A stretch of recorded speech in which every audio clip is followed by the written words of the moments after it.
So you're considering living in Nha Trang, but you don't know how to do visa runs here.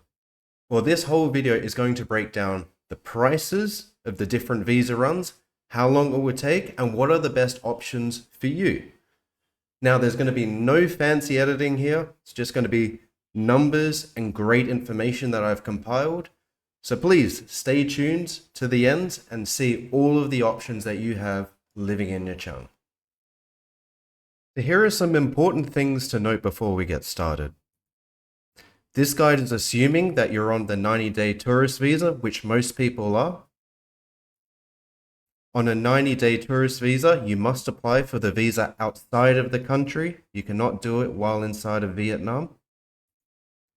Accommodation can vary depending on your preference. I've put a basic cost of accommodation in this video.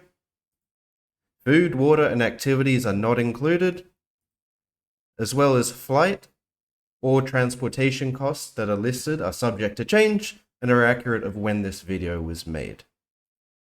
If you want the cheapest way of booking hotels around the world, use the link in the description. It's an aggregation site, which means it will use Agoda, Booking.com, etc. It'll compare all the prices together and just give you the cheapest price rather than looking at individual sites itself. So I highly recommend that. The Kuala Lumpur visa run. So we have just done this. You can also fly anywhere you'd like, but for this example, we're going to go to Kuala Lumpur because it's typically the cheapest flight option from Nha Trang. We chose to do $62 one-way ticket to Kuala Lumpur. We didn't do the round ticket because in case you do your visa there and it doesn't get approved and you have some unrefundable tickets, that's going to be a bit of a problem. And we're actually very happy that we didn't do it because we bumped into some issues that I'll talk about a bit later in this video. Airport taxi. So a taxi from Nha Trang, where we live, was about $14 to the closest airport. The airport is about 40 minutes to an hour away, so you do need to be aware of that. It's not as close as some other places in Vietnam. So once we arrived at Kuala Lumpur, we had to get a taxi or a train. They cost about the similar amount from the airport to Bukit Bintang, which is the center. Yes, it's not the exact center, but close enough, the tourist center. It cost about $10.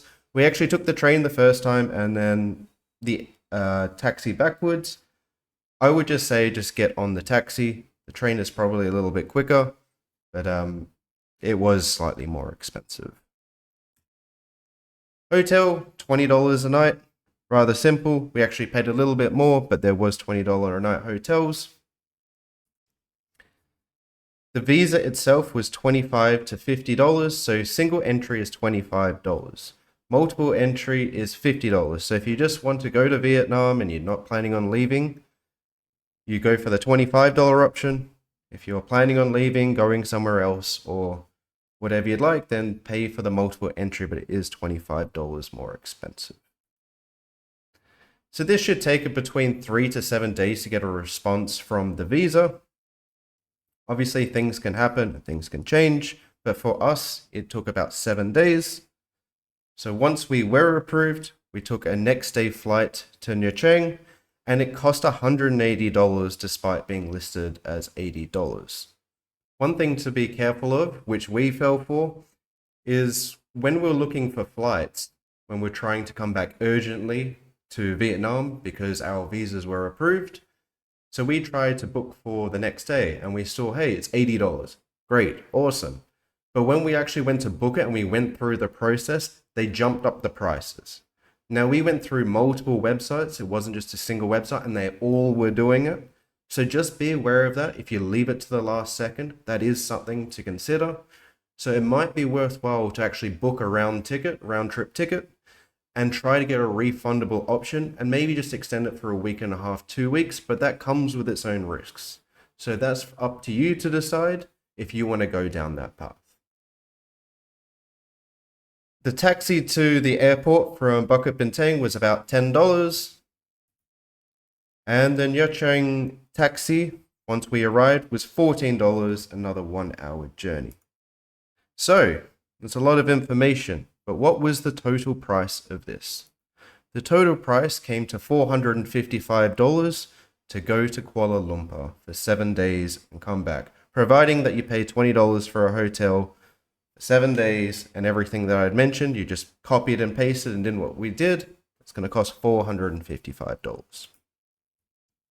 The total travel time was 8 hours in airports / flights. So 2-hour flight, and then we spent 2 hours in the airport going there and 2 hours back. So 8 hours in total.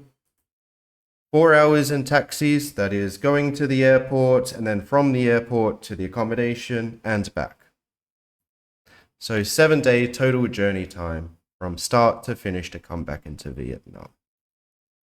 So obviously your prices and journeys times may vary, but this is a good baseline of what to expect.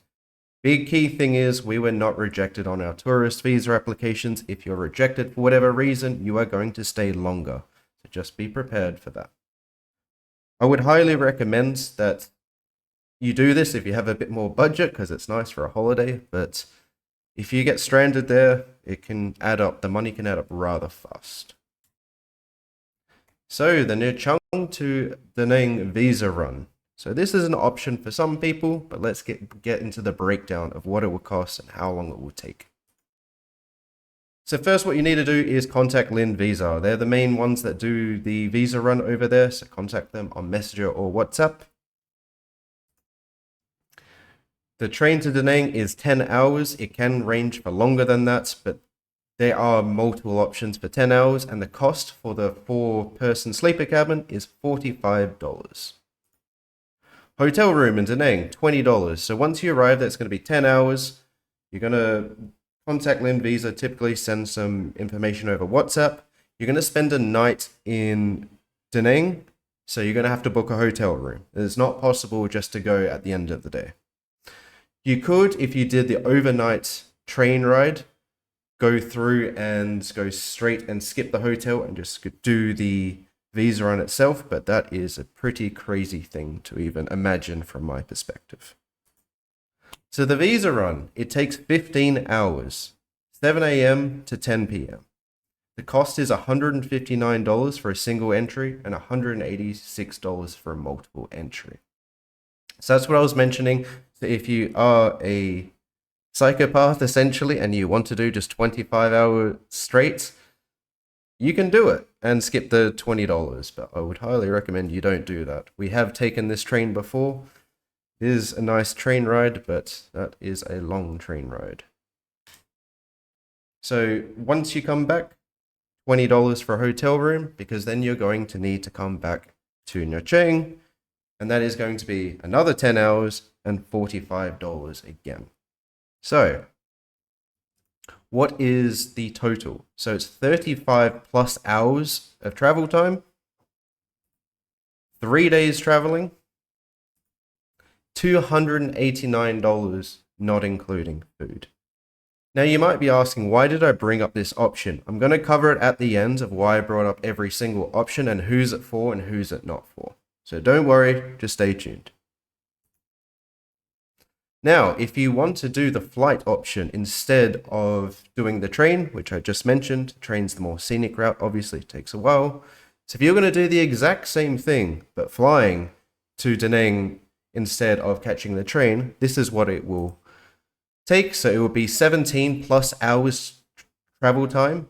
So a huge drop. So 35 hours to 17. It's only a 1 hour flight to get there rather than the 10 hours on the train. So it's 2 to 3 days traveling, depending on how you do it, rather than 3+ days. And the cost is $307, so $54 for a one-way ticket on the plane. So it's not actually that much more expensive. So if you're going to consider an option like this, I would just recommend take the plane rather than the train, unless you just want to like trains and you want to see the scenery. One important thing to note is I'm not going to be covering the urgent visa, which you can get on arrival at the airport, as well as agents, which say that they can basically front run you through the whole process. Now, the reason I'm not recommending either of them is because there's a lot of room for outside issues, which I can't talk about, in case you get scammed, etc. So they are not being covered. So the last option is the Nha Trang visa run, and this is the bus run. So multiple services do this run. I've never done this run personally, but I know a good friend that has, and he's done it multiple times. If you do want to know this company, you can send me a message on Instagram. I just don't want to provide information here in case they change or I find someone cheaper, because then it's set in stone. So I'll always give you the cheapest prices that I know of. So the sleeper bus will take 23 hours. Yes, it's a long time. They do stop around the place, so don't worry, I did ask them. And it is a reclining sleeper bus, so that is good. But it is a long journey. The cost is $125, so this is actually the cheapest option, even cheaper than Da Nang's visa run, which is surprising. So, here's my recommendations. If you want a holiday outside of the country and money isn't an option, go for the flight visa run. Get out of the country, go to Kuala Lumpur, go to Bangkok, go somewhere and just enjoy yourself. That would be my recommendation number one. If you want to visit Da Nang, then it's better to do it at the end of your visa and just do the visa run there. So let's say you're considering living in Nha Trang and you just want to see if you like it. Maybe you stay here for a month, 2 months. Go to Da Nang, do the visa run there, and maybe stay there and don't come back. Coming back, doing the visa run just to go to Da Nang and not actually stay there for a period of time is just a waste. So only do it if you want to go to Da Nang for whatever reason. And if visa runs are a chore to you and you just want it done as fast as possible and as cost effectively as possible, just do the 23-hour bus run. Yes, it's not fun. No visa run is fun, honestly. But that's the cheapest and the best way from Nha Trang to do a visa run. And it will take the least amount of time out of any option, despite it being 23 hours.